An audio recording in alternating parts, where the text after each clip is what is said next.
और सपने वाली सीढ़ी।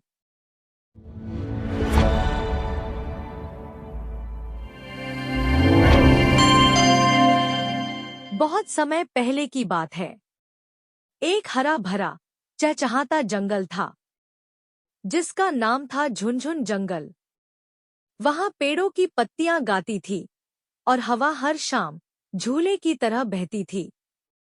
इसी जंगल में रहती थी एक छोटी सी प्यारी सी लेकिन जरा अजीब सी चींटी, टिक्की। अब आप सोच रहे होंगे, अजीब कैसे? अरे भई, टिक्की को सीढ़ियां चढ़ने से इतनी ज्यादा नींद आती थी कि वो सीढ़ी देखती नहीं कि उसे जम्हाई आने लगती थी।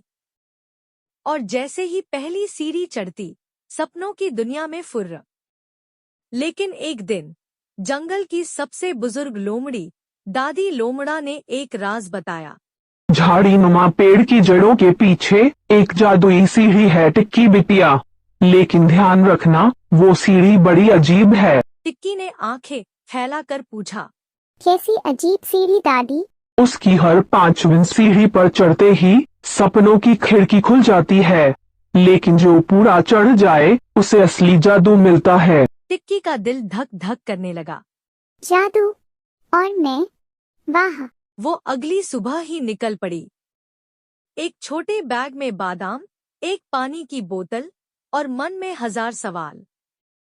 जैसे ही उसने पहली सीढ़ी चढ़ी, सब ठीक।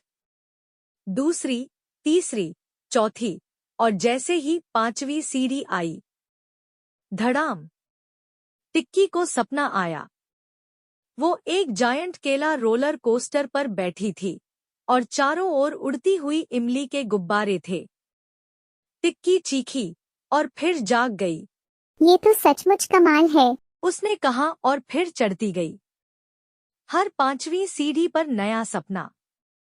एक में वो समोसे के झूले पर झूल रही थी। दूसरे में वो बिल्ली राजा को डांस सिखा रही थी।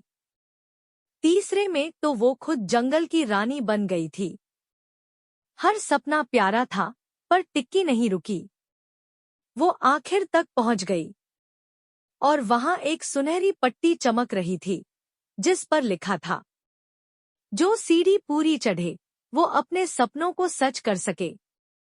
टिक्की ने मुस्कुराकर आसमान की ओर देखा और बोली, अब मैं सपने नहीं देखूंगी, अब मैं उन्हें जीऊंगी। और तभी वो जादुई सीढ़ी सोने की चमक में बदल गई और टिक्की उड़ती हुई नीचे उतर आई।